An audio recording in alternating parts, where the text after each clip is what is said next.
Okay, good morning, everybody. So I think there's two topics in today's lecture. So the first topic is these things called enumerated types, and then the second topic is going to be we're going to move into the second major part of the course. So to start with enumerated types, we're going to, if we just quickly look at this list of items here and ask yourself the question, what do these things have in common? Right, so you got days of the week, months of the year, suits and a standard set of playing cards, and so on and so on and so on. So if you look at that list there, it might occur to you that each group, so the days of the week, for example, has a fixed number of items, and those items never change.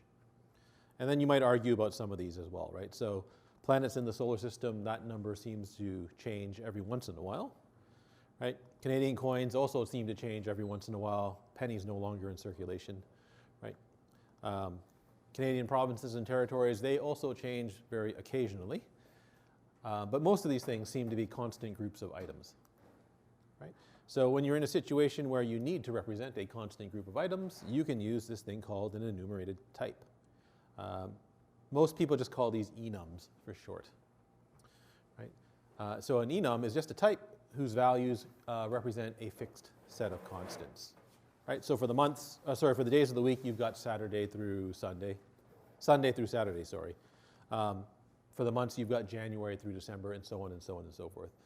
Another common feature of these types is that often these things have some sort of sorting order. Right? So many countries use the convention that Sunday is the first day of the week. Right? January is the first month of the year.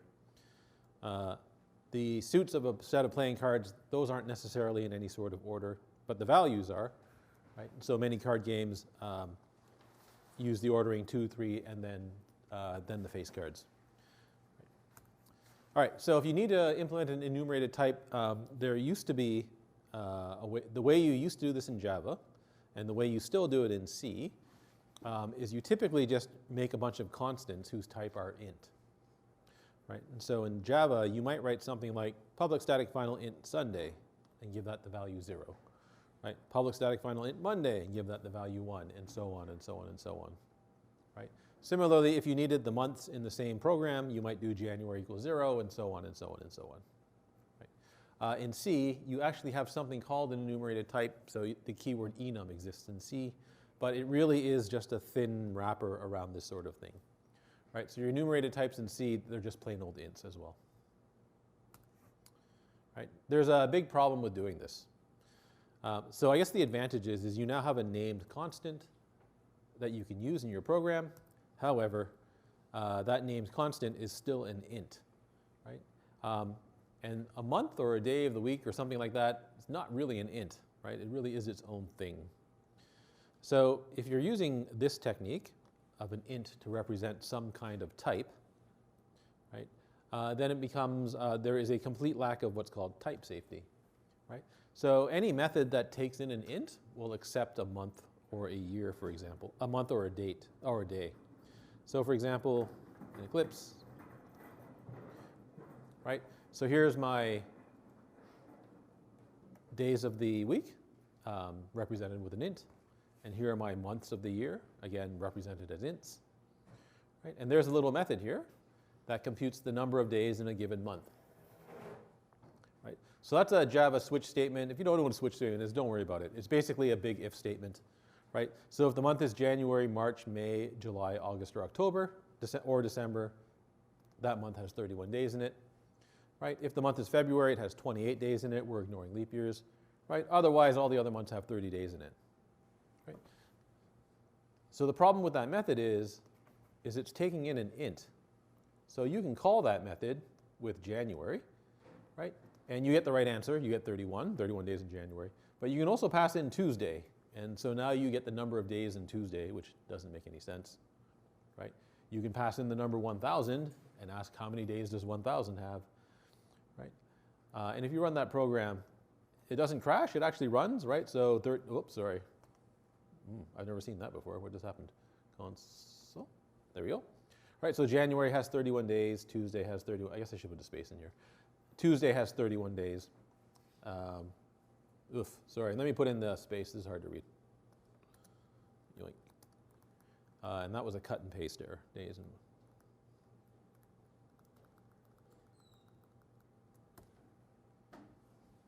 week. Okay.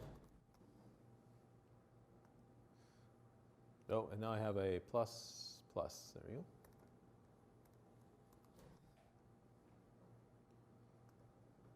Right, there we go. So apparently 1,000 has 30 days. If you use an enum, though, so if you use Java's proper enumeration type, which looks like that, you'll see in a moment that you can even write methods that belong to your constants, and you can get the correct number of days, in this case, for a given, whoops, sorry. What is going on here? For a given year. Okay, so this lack of type safety is a big problem, right? There's no way to restrict a parameter to be only a day or a month, right? Any old int will do, so that doesn't work. Oh, there's another problem here. You can't even, in this particular case, right, unless you put in the test explicitly, you can't even guarantee that that month has a valid value, right? You can't even guarantee it's between 0 and 11 inclusive. Right? If you wanted to, you'd have to put in an if statement here to check if the incoming month actually has the correct value. Right? So that's no good. Right? You can do things like perform arithmetic with days and months. So you can write January plus February. Doesn't make any sense, but you can write it because they're both ints. And you can compare them now. Right? So you can compare days to months or months to days. It might actually be useful to compare months to months because you might want to know whether one month comes after another. But you can compare any int to a month, for example, which doesn't make any sense. Right? There's another problem as well, right? If you have the constant January, like, sorry, right? And you want the string corresponding to that month, there's no way to do it, right? You'd have to write a method where you pass in an integer value and convert that integer value to a string, right? So if I wanted to print the string January, notice that I actually have to write January in myself here rather than getting the name from the constant. It would be nice if we get the name from the constant, right? So there's no toString method for ints, so I can't easily convert a constant to an int. Sorry, a constant to a string. Right? So you can get rid of the old problem. Sorry, you can get rid of the last problem. So if I want to get a string from a constant, I can use string instead of int for my constants. Right, so this runs into all the same problems. Right, all of your enumerations are now strings, so there's still no type safety. Right, I can write a method that takes in a string that's supposed to be a day, but it will accept a string that's also a month. Right, it'll accept any old string. Right. You now also run into the problem that programmers are very lazy. So everybody now starts writing the string big S Sunday everywhere because you've got a constant, because that's what they know the constant is named as, right? Instead of using the actual constant name, which is probably something like month.Sunday, right? The name of the class that Sunday is defined in. Right? And that causes a problem because if you change the string from Sunday to something else, say big SUN, you now run into a problem.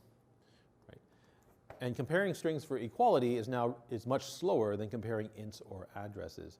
Right? One of the advantages with using an int, right? It's very easy, it's very fast to compute whether or not an int is equal to Sunday, for example. Right? You're just comparing is an int equal to 0.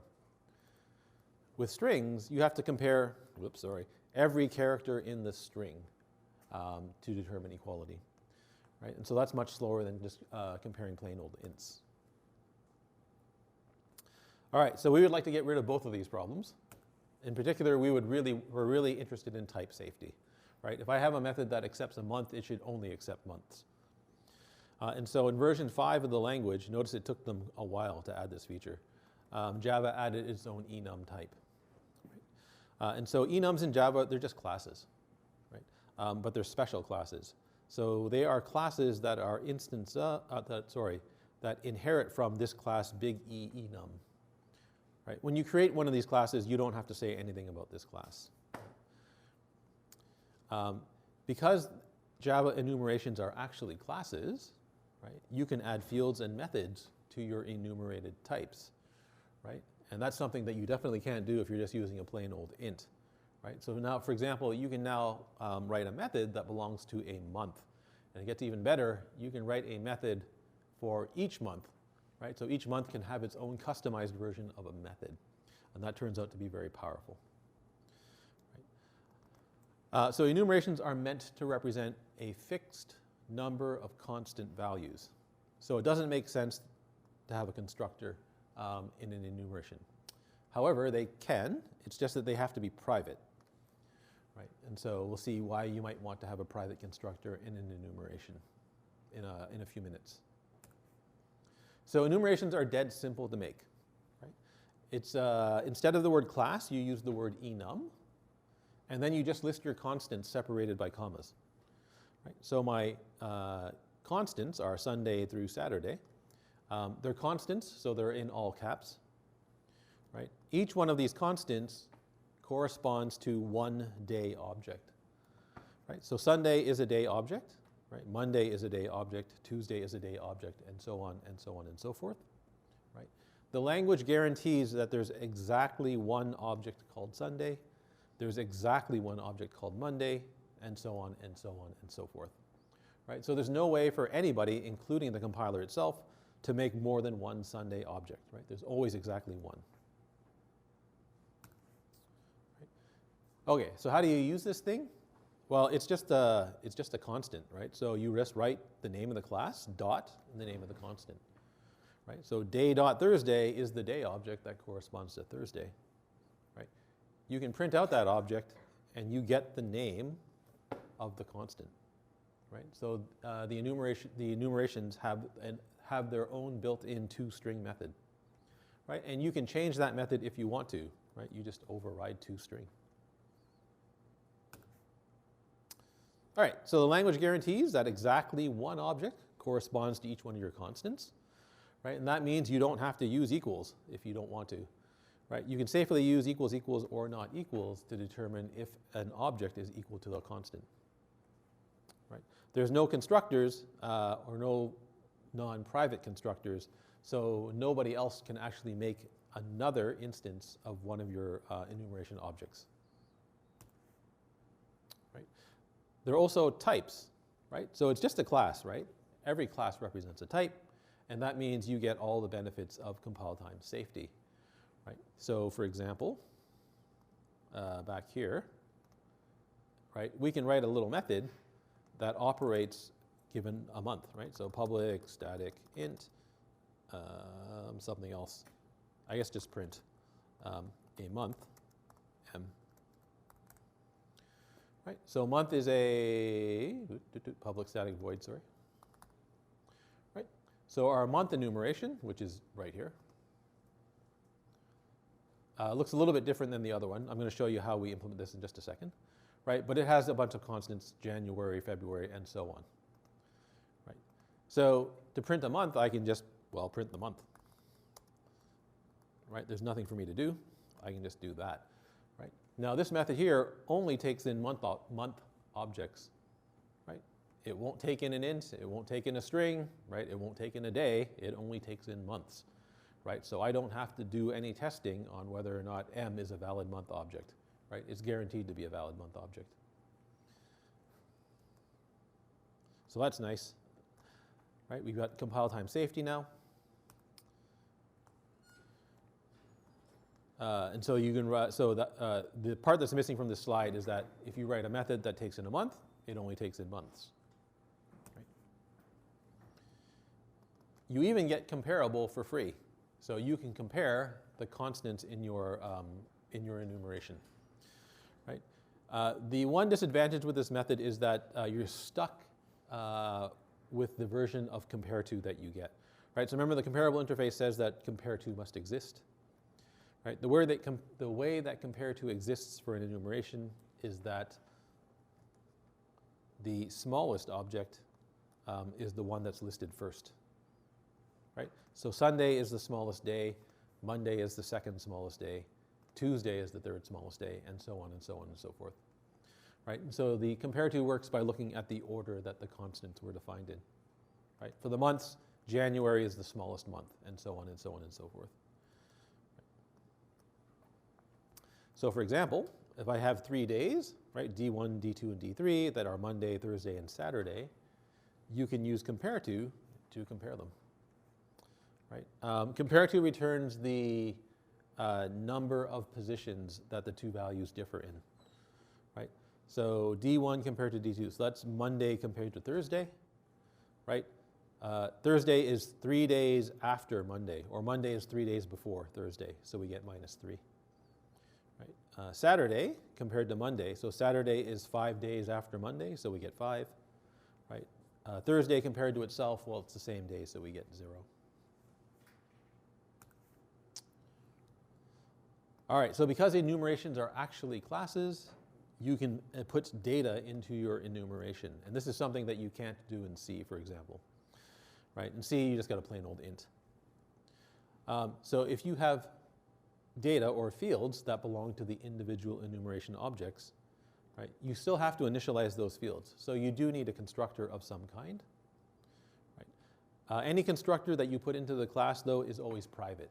So it doesn't let you make a constructor that's not private. So here is our month class, our month enumeration. So I want to store the number of days belonging to each month. Right? And so the way you do that is you create a field called days. Right? Now remember, enumerations are supposed to be constants, so it usually makes sense to make the fields final, although you don't have to. Right?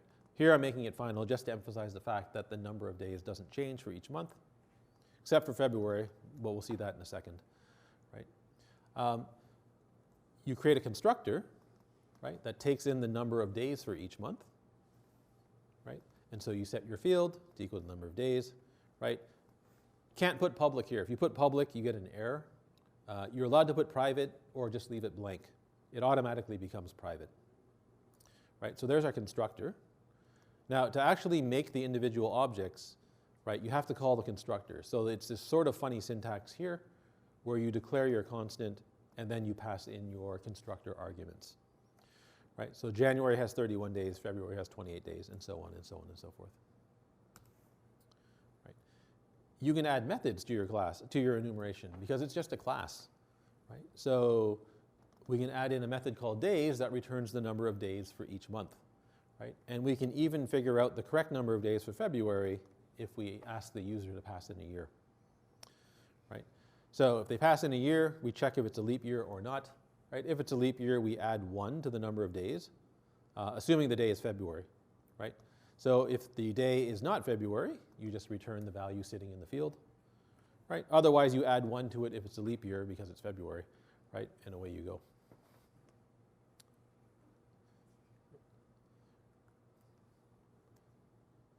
Okay, you also get a bunch of other methods that the compiler generates for free, right? So you get a static method called values, right? So values returns an array of your constants, right? So if you want to know what constants your enumeration has, just call values and you get an array of those constants. Right? So for example, using month, right? If we call values, the values method belonging to month, right? We can print out all of the months if we convert the array to a string, right? And so here we can see that all of our, the name of all of our constants now appear on the output. Right? This is useful because if you know the name of a constant, you can convert the name to an actual object. Right? So I'll show you how to do that in just a second. So here's another example using month. Right? Month.values returns an array of the constants, so you can iterate over that array. Right? So for each month m in all of my constants, right, I can print out the month and the number of days belonging to that month in the year 2018, for example, right? And that would print out the following. Right. If you know the name of a constant, you can actually generate the constant itself, right? So given a string that corresponds to one of your constants, you can call the value of method, and that gives you back the enumeration constant corresponding to that string. Right? If that string doesn't correspond to one of your constants, you get an exception. right? So value of returns the constant that corresponds to the argument string, right? So for example, month value of May gives you back the object May, right? It gives you back the month object May, right? And so that's neat too, right? You can convert between a string.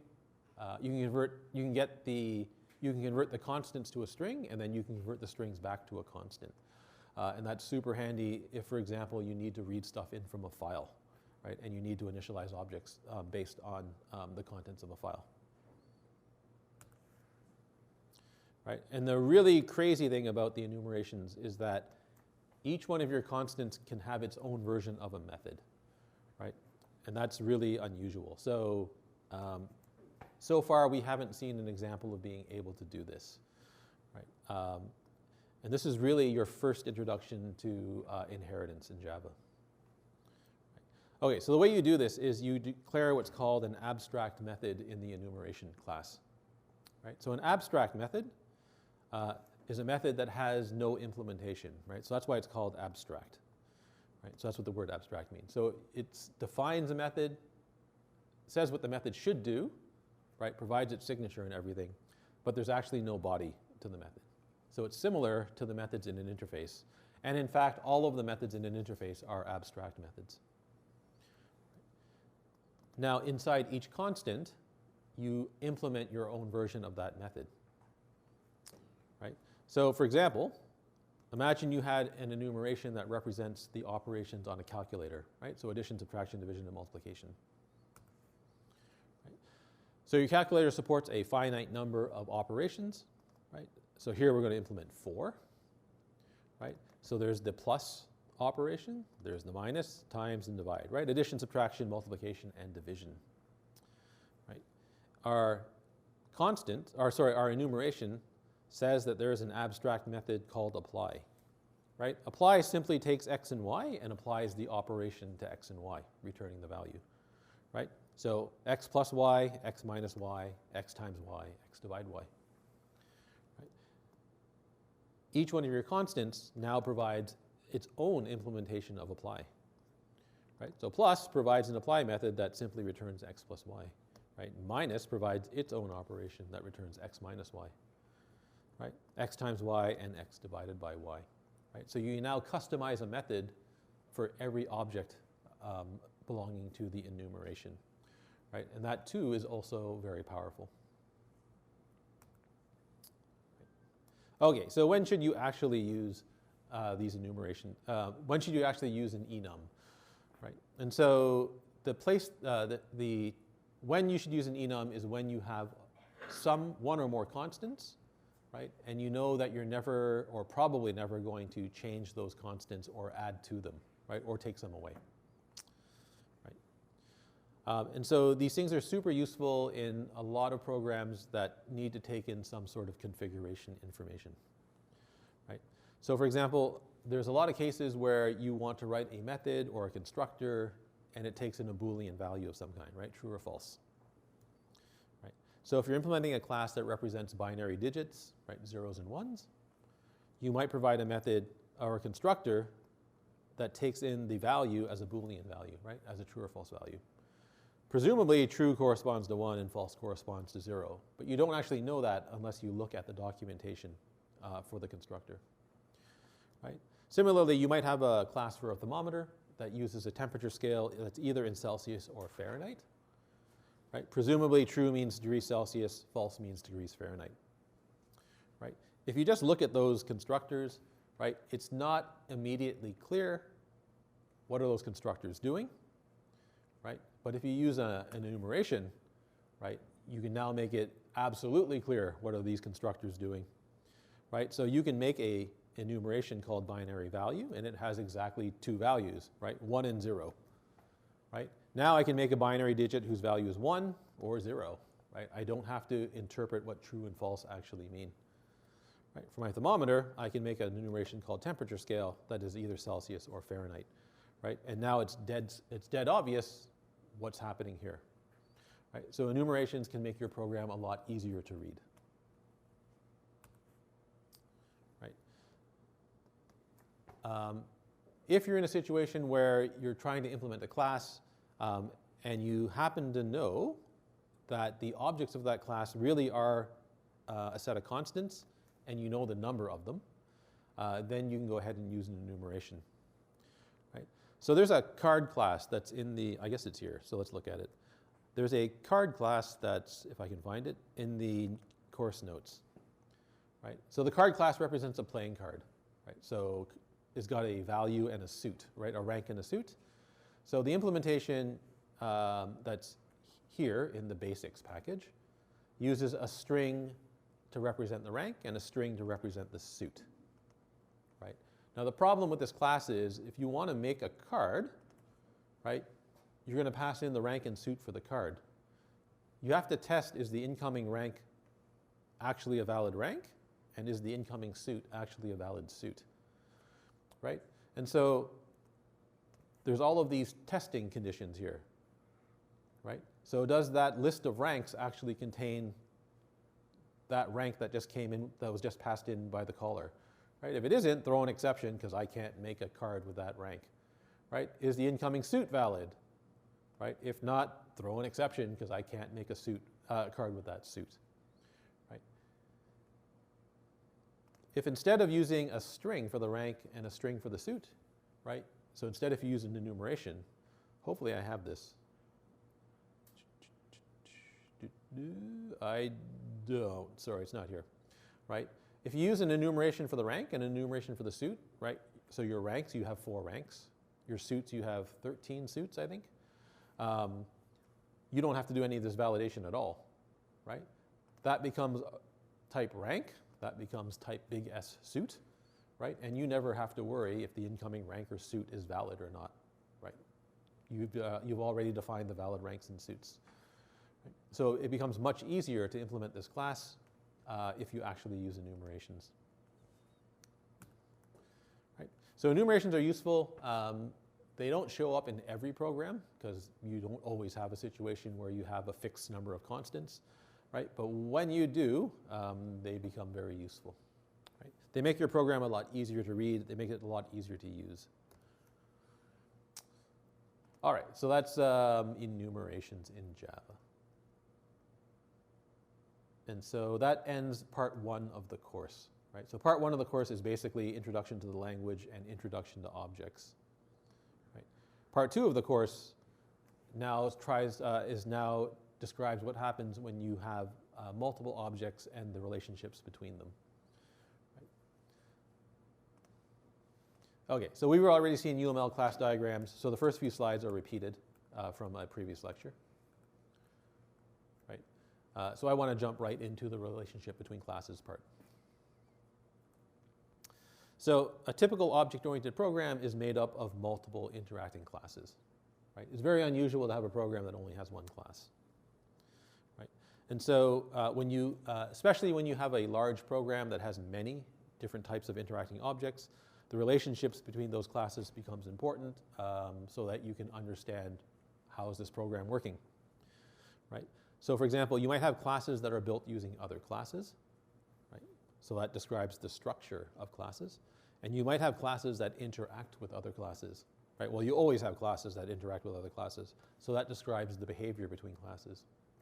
Right? There are different UML diagrams that describe behavior and describe structure. We don't look at the behavior diagrams in this course. Okay, so we're interested in the structure in this course, right? So how do you make a class that uses other classes? Right? And so you need to talk about the relationship between classes, right? And so the weakest relationship you can have between classes is called dependency, right? So dependency just means that a class uses another class. Right? That's all that it means, right? And so this models the uses relationship. Right? So we say that if a class X uses another class Y, then X depends on Y. There's supposed to be a Y here. Now, it can also be the case that Y depends on X, right? So you can have a two-way dependency relationship. How do you know if X depends on Y? Well, you just look at the class X and see if Y appears anywhere, right?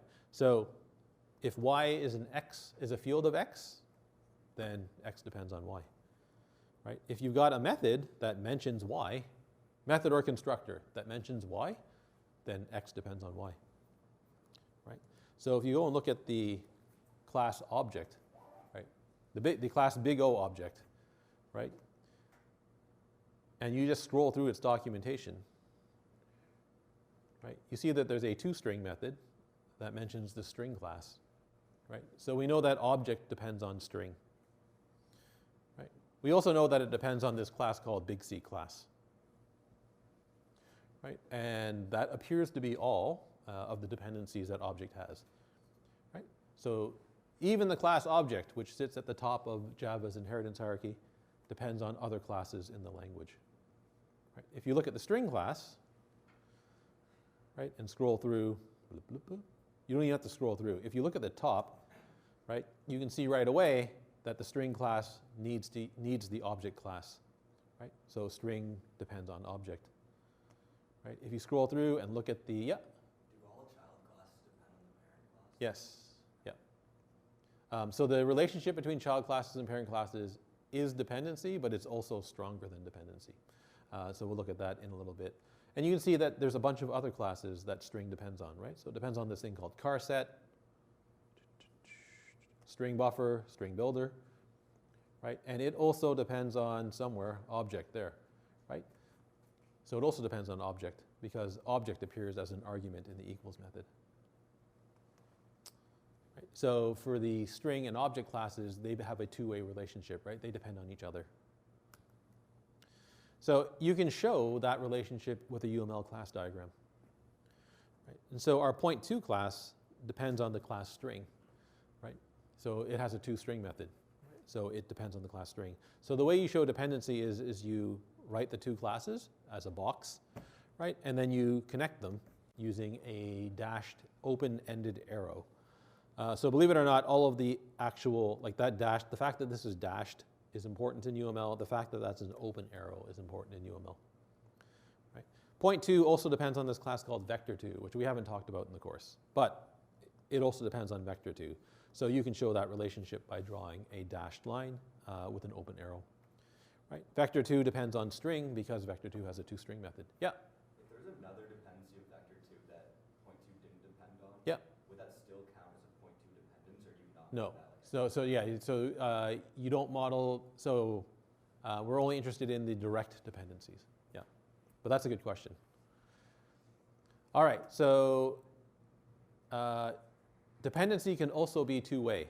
So for example, you might go into the vector2 class and modify it somehow so that it also depends on point 2, right? So for example, you might have a constructor in vector2 that takes in 2 points, right? You compute the vector by subtracting the 2 points, right? If you had such a constructor, vector2 would then depend on point 2, right? So this relationship here can be two-way, right? And you indicate that with 2 separate lines with arrows pointing in the opposite directions. Okay. So that's dependency. So dependency is pretty straightforward, right? If a class uses another class, there's a dependency relationship. Association is a stronger form of dependency, right? So association models HASA, right? And so HASA means that your class X has a field of type Y. Right? So when you look at the fields, if any of those fields are of reference type, you have an association relationship. Right? And like dependency, association can be two-way, right? So if X has an association relationship to Y, Y can have an association relationship to X. Right? Sorry, this is from another class and from a previous year.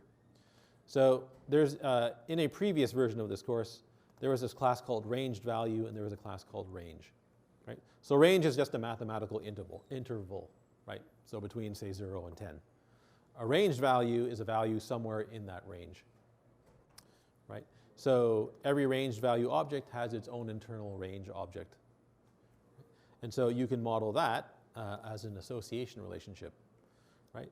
An association relationship is shown with a solid line, no arrows, right? If you want to, you can include the multiplicity. So what this diagram is saying is that every ranged object has one has one field whose type is range.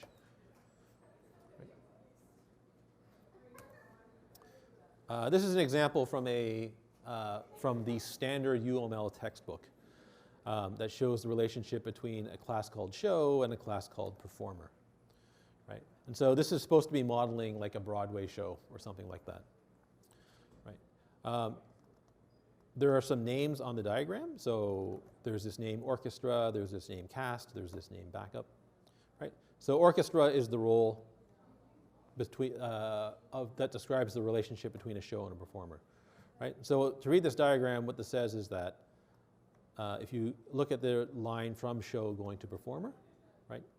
So a show can have any number of performers, right? A performer might belong to any number of shows, as a member of the orchestra, right? So a show might have any number of performers who are in the orchestra.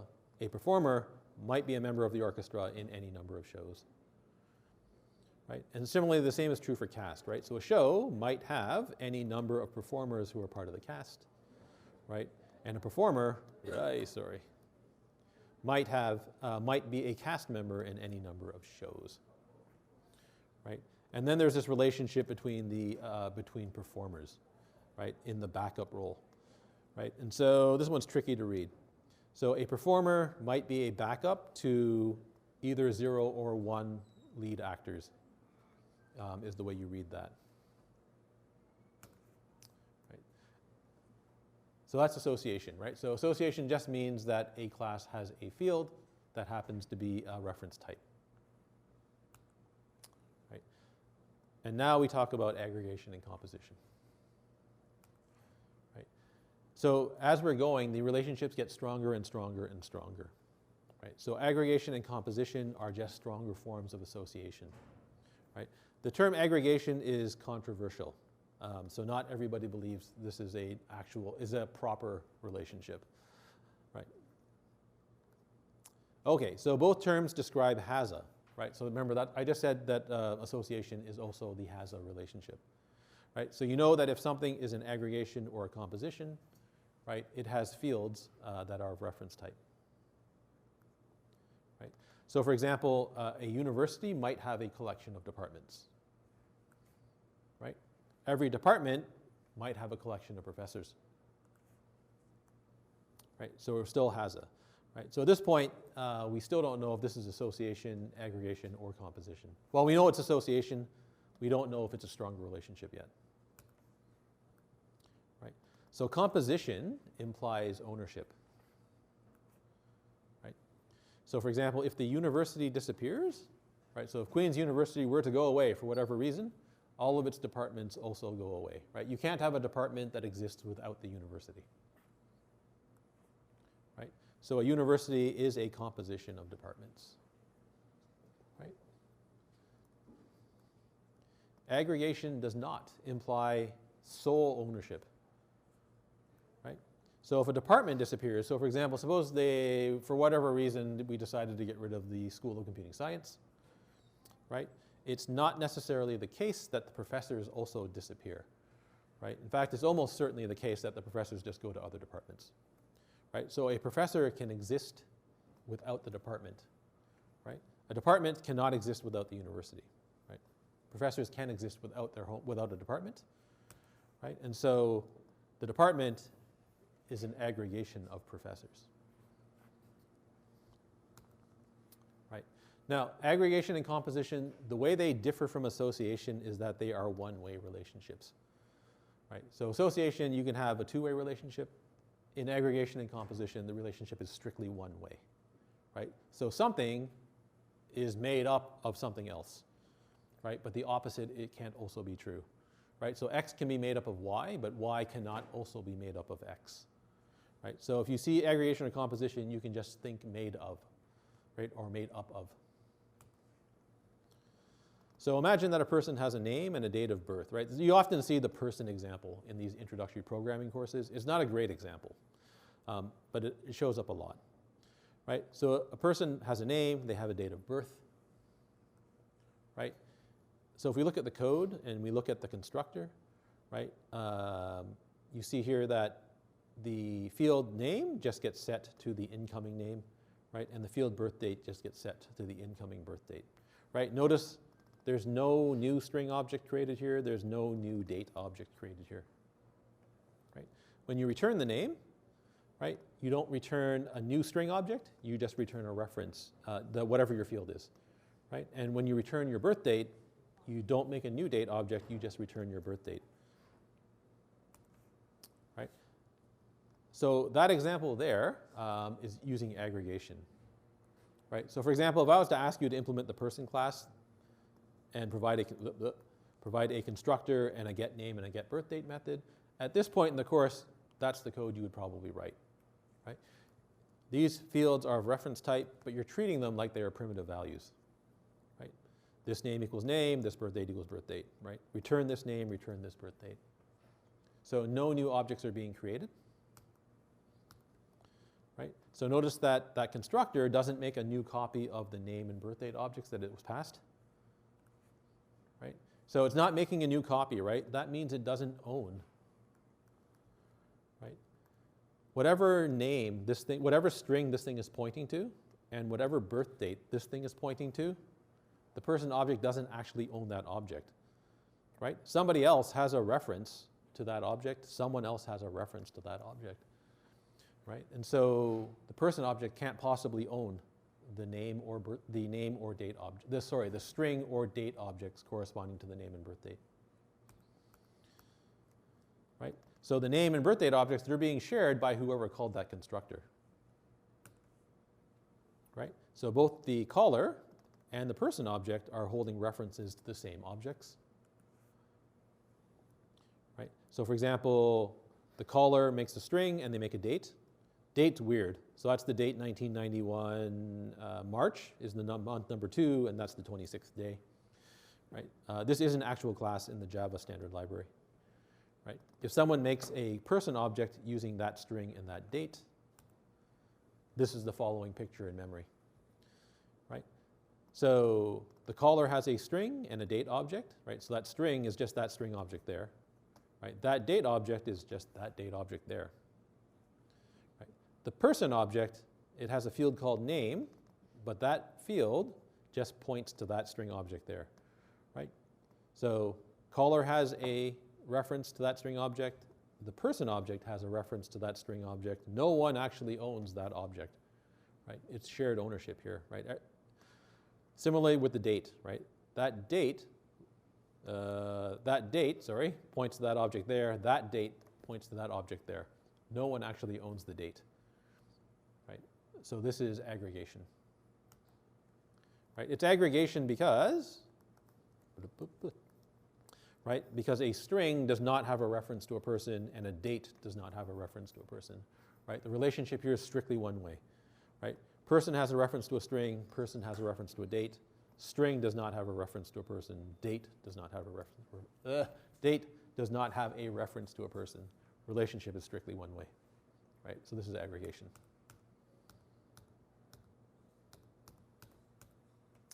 Okay, so in aggregation, right, no one owns that date object. So if that date object was to change for some reason, both the whoever has a reference to that date object will see the change. That means the person's birth date can change. Right? So for example, the caller has a name Billy Bob. They have a date, March 26, 1990. Then they make a person object using that string and date. Right? If the caller changes the date object, changes the state of the date object, right? So they now change the date to November 3rd, 1995. Right? If you ask the person what is their birth date, it's now November 3rd, 1995. Right? So the person object doesn't control its own birth date. Right? Somebody else can change the birth date of the object without asking the person object itself. Which might be strange, which you might think is strange, but that's simply the consequence of using aggregation.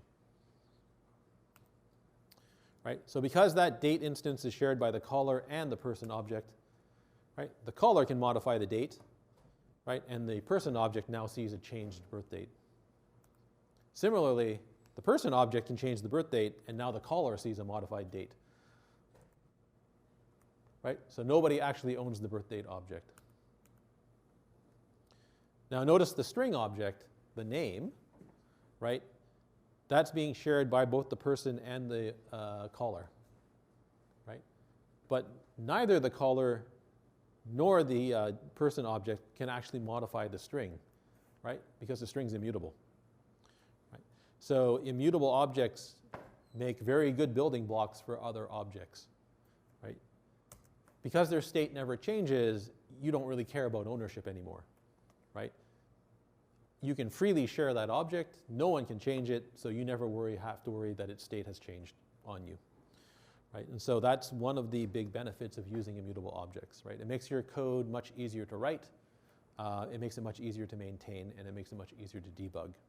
But they're not always feasible to use, right? Often you want an object whose state can change, right? So to show an aggregation relationship, the picture looks slightly different than association, right? It's still a solid line, right? But now the whole object, so person is the aggregation, right? It gets diamonds attached to it, right? So open diamond on the person object and a solid line connected to date says that person is an aggregation of one date object, right? And person is an aggregation of one string object. Right? So the diamond goes on the whole object, right? No diamonds go on the quote-unquote part objects, right? The objects that the whole is made up of. All right. I guess that's a good place to stop. And so the next lecture I'll tell you about composition, and composition greatly complicates your life. So you have to be careful to make sure that you do a whole bunch of things when you're implementing a composition.